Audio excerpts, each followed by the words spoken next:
सुंदरवन नावाचं एक जादुई जंगल होतं, जिथे जनावरं आणि माणसं सगळेजण एकत्रित राहायचे. जंगलात प्रकृती देवीचं राज्य होतं, ज्या कारणामुळे जंगलात खूप सुंदर सुंदर फुलं आणि फळं उगत होते, जे पृथ्वीवर अजून दुसरीकडे कुठेच नव्हते. तिथले सगळे झाड हिरे मोत्यांसारखे चमकत होते. जय हो प्रकृती माता. हे माता, आपण आमच्या जंगलात अशाच प्रकारे कृपा करत राहावी. इथले फळं आणि फुलं पूर्ण जगामध्ये चांगल्या पैशात विकले जातात, म्हणून आम्हा सर्व जंगलवासियांना आपल्या राज्यात कुठल्याही प्रकारचं दुःखाचा सामना करावा लागत नाही. एक दिवस धनी नावाचा माणूस तिथून जात होता आणि त्याची नजर त्या जंगलावर पडते. तो या जंगलाला बघून वेड्यासारखा होतो. वाह वाह वाह वाह वाह, हे जंगल किती सुंदर आहे. जर या जंगलावरती मी कब्जा केला तर मी करोडपतीवरून सरळ अरबपती बनेन. मी आता लगेच माझ्या माणसांना फोन करतो. ऐका साथीदारांनो, लवकर सुंदरवनात या. काहीच वेळात धनीसिंगचे प्रत्येक व्यक्ती तिथे येऊन जातात आणि धनीसिंग त्या सगळ्यांना घेऊन शेरसिंह आणि जग्गूकडे घेऊन जातात. नमस्कार महोदय, तुम्हा दोघांपैकी या जंगलाचा राजा कोण आहे? मला काही महत्वाचं बोलायचं आहे. या जंगलाची खरी महाराणी प्रकृती देवी आहे, जिने मला या जंगलात राहणाऱ्या सर्व प्राण्यांचा राजा आणि जग्गूला माणसांचा राजा बनवला आहे. मला सांगा, तुम्हाला असं काय महत्वाचं बोलायचं होतं? धनीसिंग खूप सारे पैसे आणि हिरणाचं मांस जग्गू आणि शेरसिंहाच्या समोर ठेवून म्हणतो की माझी छोटीशी भेट तुम्ही स्वीकार करा महाराज. जंगलाच्या बाहेर राहणारा जंगलात येऊन आम्हाला लाच देत आहे. यात काहीतरी गडबड दिसतेय. तसही आम्हाला वनवासाशिवाय दुसऱ्या कोणावरही विश्वास नाहीये. लगेच सांगा की तुम्ही इथे का आला आहात. खरी गोष्ट अशी आहे की मला हे जंगल खूपच आवडलं आहे. जर आपण दोघांनी हे जंगल माझ्या हवाली केलं तर आयुष्यभर मजा कराल. आणि आम्हाला आयुष्यभर मजा करण्यासाठी तुम्ही काय करणार आहात? अरे बाबा, मी तुला पैशांनी मालामाल करून टाकेन आणि शेरसिंगला आयुष्यभर ताजं मांस खायला देत राहीन. आणि काय, मी या जंगलाचं चांगल्या प्रकारे रक्षण करीन. धनीरामची ही गोष्ट ऐकून शेरसिंग खूप रागात येतो आणि पंजाने त्याच्यावर वार करतो आणि त्याला पकडतो. आमच्या समोर एवढा घाणेरडा प्रस्ताव ठेवण्याची तुझी हिम्मत तरी कशी झाली? हे जादुई जंगल प्रकृती देवीचं आहे. या जंगलात केवळ आदिवासी आणि प्राणीच राहू शकतात. तुझ्यासारखे लालची लोक नाही, जे काही पैशांकरता पूर्ण जंगलाची वाट लावतात. धनीसिंग घाबरून म्हणत असतो की तुम्ही तर उगाच रागावत आहात महाराज. मी विचार केला, एवढ्या सुंदर जंगलावर नक्कीच कोणा चोरांची नजर असेल, म्हणूनच तर मी तुमच्या भल्यासाठी हा प्रस्ताव ठेवला होता. मला तर तूच चोर वाटतो आहेस. तू आमची काळजी करू नकोस धनीसिंग. आम्ही प्राणी आणि आदिवासी या जंगलात वर्षानुवर्षे एकसाथ आनंदात दिवस घालवत आहोत. आणि राहिली गोष्ट चोर लुच्च्यांची, तर प्रकृती देवी स्वतः या जंगलाचं रक्षण करते.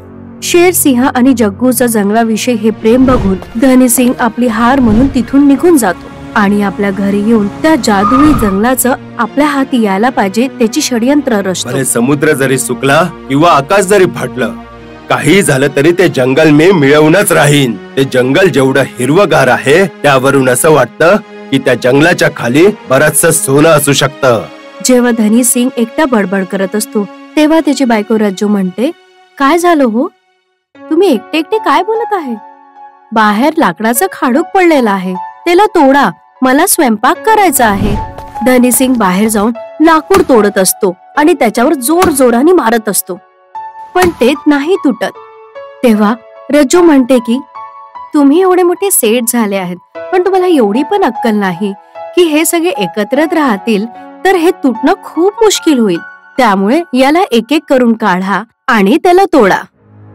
आणि हे सगळं ऐकल्यानंतर त्याला एक आयडिया येते आणि तो आनंदात येऊन म्हणतो की तुझे खूप खूप धन्यवाद रज्जू राणी. आता मला हे कळलं की मला त्या जादुई जंगलावरती कसा कब्जा करायचा आहे. फूट पाडा आणि शासन करा या नीतीने. आता त्या जंगलावरती मी कब्जा करूनच राहीन. एक दिवस धनी सिंग जंगलात रात्रीच्या वेळी लपून जाऊन शेरसिंहाच्या मागे जातो आणि त्याला जोरात मारतो आणि तो अशी अफवा फैलवतो की त्याला आदिवासींनी मारलं. त्यामुळे जंगलातले सगळे जनावर खूप रागवतात. या आदिवासींनी आपल्या बागे आपल्याला धोका दिला आहे, यांना आपण जिवंत नाही सोडायचं. बदल्याच्या भावनात आपलं चांगलं वाईट ते जनावर सगळं विसरतात आणि वेळ बघताच ते एक आदिवासीला मारून टाकतात. ही सगळी घटना एक आदिवासी बघतो आणि तो येऊन आपल्या राजाला सगळी बातमी सांगतो. त्यामुळे आदिवासी आणि जनावरांमध्ये घमासान युद्ध होते आणि त्यात काही आदिवासी आणि जनावर मेले जातात. अरे देवा, हे काय झालं? आपल्या जंगलाला कोणाची नजर लागली? या आदिवासींनी अशा प्रकारे आपल्या बरोबर खोटेपणा दाखवला नसता तर आपण किती आनंदात राहिलो असतो. ज्या प्रकारे जनावरांना पश्चाताप होत होतं त्याच प्रकारे आदिवासींना पण पश्चाताप होत होता. पण असं झालं तरी कसं काय? वर्षानुवर्ष आम्ही असं मिळून मिसळून राहायचो, अचानक अशी दुश्मनी कशी काय झाली? एक गोष्ट म्हणून आपल्याला त्यांच्याशी बोलून समाधान शोधायला पाहिजे. तुझं बोलणंही बरोबर आहे. समाधान शोधण्यासाठी जग्गू जंगलाच्या शेरणीला बोलवतो. सांगा महाराज, आम्हाला का बोलवलं आहे? सिंहीण, मला सांग की आमचा मित्र सिंहाला कोणी मारलं? खुनी स्वतः सांगतो की खून कोणी केलं? तुमच्या माणसांवर कधीच विश्वास ठेवायला नाही पाहिजे. हे तू काय बोलतेस ताई? मी आणि शेरसिंगचा खुनी? हो, आमच्या महाराजांना तूच मारला आहेस. तू खुनी आणि धोकेबाज आहेस. धोका तर तुम्ही प्राण्यांनी दिलाय. आम्हा माणसांना वाटलं असतं तर तुम्हाला पिंजऱ्यामध्ये आम्ही डांबून ठेवलं असतं, पण आम्ही तुम्हाला आमच्यासारखं स्वातंत्र्य राहू दिलं. याचाच फायदा उचलून तुम्ही प्राणी आज आम्हा आदिवासींना मारून खात आहात. तोंड सांभाळून बोला महाराज. सुरुवात तुम्ही केली आहे, याचा शेवट आम्ही करणार आहोत. हो, तुमच्या सर्व प्रजातीला आम्ही संपवून टाकू. शांत बस मूर्खा. जर यापुढे अजून काही बोललास तर तुम्हा सर्वांना इथेच मारून टाकीन. धमकी कोणाला देतो? युद्ध करायचं असेल तर या मैदानात.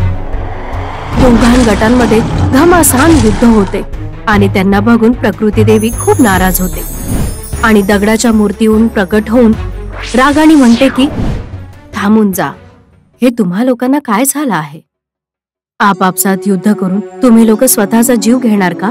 माते, यांनी आमच्या बऱ्याचशा साथीदारांना मारला आहे. आम्ही यांना जिवंत नाही सोडू शकत. आई, हे एक नंबरचे खोटारडे आहे. यांनी माझ्या नवऱ्याला मारला आहे आणि यांना जंगलात एकटं राहायचं आहे. दोन्ही गटांची गोष्ट ऐकून प्रकृती देवी खूप नाराज होते. या जंगलातल्या सुंदरतेचं कारण फक्त मी नव्हती, पण तुमच्या लोकांच्या वागण्या आणि सात्विकतेमुळे एक ऊर्जा प्रगट होती. त्यामुळे या जंगलाची सुंदरता होती. पण आज तुम्हा लोकांची त्या सात्विक ऊर्जाता पाहून राक्षसी ऊर्जा प्रगट झाली आहे. म्हणून मी या जंगलाला आज सोडून जात आहे. पण जाता जाता प्रकृती देवी काहीतरी म्हणून जाते. मी स्वतःहून सगळं काहीच नाही सांगू शकत. जर तुला समजा असेल तर समजा, कारण तुम्ही लोक निर्दोष आहात. तथास्तु. देवीचं गेल्यानंतर दोन्ही गट खूप विचार करत असतात. काही वेळपर्यंत त्यांना अजिबात काही कळत नाही की देवी काय म्हणून गेली आहे. देवीचं नाराज होऊन गेल्यामुळे हिरवगार जंगल एकदम सुकून जातं. त्यामुळे सगळेजण विचार करायला लागतात. तेव्हा एक चालाक कोल्हीण शेरणीला म्हणते की एक बोलू राजकुमारी, मला असं वाटते आपल्यामध्ये फूट पाडणारं कोणाची तरी साजिश आहे. म्हणजे काय? मला त्या धनी सिंगवर शंका आहे, जो काही दिवसापूर्वी आपलं जंगल हडपायला आलं होतं. कोल्हींची ही गोष्ट सिंहाला खूप चांगल्याने पटतं. ती लगेच जग्गूला भेटते. जग्गू महाराज, मला असं वाटतं की आपसात भांडणं लावणारा तो धनी सिंगची चाल आहे. आपल्यात फूट पाडून त्याला हे जंगल हवं आहे. मला सुद्धा तुमच्याशी हेच बोलायचं होतं महाराणी. मला सुद्धा त्या धनीरामवर याच गोष्टीचा संशय होता. तर आपल्याला काय करायला हवं? धनीरामला आपण त्याच्याच प्लॅन मध्ये फसवूया. आता सिंहानी आणि जग्गू ठरवून एक प्लॅन बनवतात आणि धनी सिंगला जंगलात बोलवतात. मला माहिती होतं तुम्ही मला नक्कीच बोलवाल सरदार. बोला, काय करायचंय? मी तुला हे जंगल द्यायला तयार आहे, परंतु मला खूप सारं असं धन हवं आहे. मिळेल ना? पण त्या सिंहिणीचं काय करायचं? सिंहिणीला मी समजवीन आणि जर ती नाही समजली तर तिला मारून टाकेन. खूप समजदार आहात सरदार. हाच प्लॅन तर मी बनवला होता, पण तुम्ही शहाणे आहात म्हणून तर मरण्याआधीच हे समजलात. तू तिच्या हिश्श्याचं धन सुद्धा बरोबर घेऊन ये. त्यासाठी धन कशाला? अरे बाबा, त्यासाठी तर आयुष्यभर ताजं मांस देण्याची गोष्ट झाली आहे. तुम्हाला समजलं नाही शेठ? आपण त्यांना धन देऊन टाका आणि त्याच पैशाने त्यांना ताजं मांस देण्याची जबाबदारी ही आमची असेल. समजलं? धनी सिंग त्या जग्गू सोबत डील करून तिथून निघून जातो आणि दुसऱ्या दिवशी करोडो रुपये घेऊन तो जंगलात येतो. वा सिंहिणी, शेवटी तुला सुद्धा मानावंच लागलं. जर मान्य नाही केलं असतं तर तू मला मारून टाकलं असतं, म्हणूनच तुझी गोष्ट मानली. तुम्ही दोघंही खूपच समजदार आहात, नाहीतर शेर सिंग सारखं तुम्हा दोघांनाही मरावं लागलं असतं. शेर सिंग सारखं याचा काय अर्थ आहे? अरे बाबा, शेर सिंगला आम्हीच मारलं होतं. मारलं आम्ही आणि उगाच नाव आलं तुमच्यावर. नाहीतर मी केलेल्या प्लॅन नुसार तुम्ही दोघंही आपापसात लढूनच मेला असतात.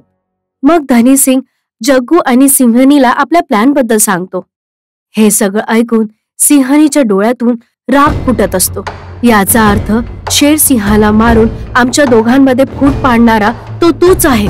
हो, पण मी तुला आज एवढं धन देणार आहे की ज्यामुळे तू दुसरं लग्न करून आरामात आपलं जीवन व्यतीत करू शकते. धनी सिंग, तू कदाचित विसरला असेल, आम्हा जनावरांना तुझ्या हे कागदाच्या नोटांचा काही उपयोग नाही आहे. हो, परंतु तुला सुद्धा पैसे द्यायची डील जग्गूने केली होती, म्हणून मी खूप सारे पैसे इथे घेऊन आलोय. धनी सिंहाची ही गोष्ट ऐकून सगळेजण हसायला लागतात.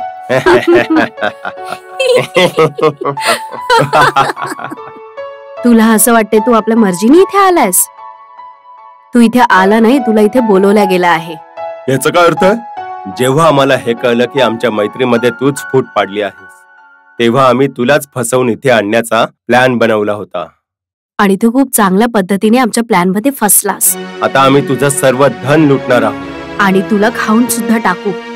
आणि थोड्याच वेळात सगळे आदिवासी त्या धनी सिंगचा पैसा घेऊन निघून जातात आणि सगळे जनावर धनी सिंग आणि त्याच्या माणसांना मारून टाकतात आणि खातात. आणि त्या दिवसानंतर एकट्याची किंमत काय असते हे त्यांना माहिती पडते.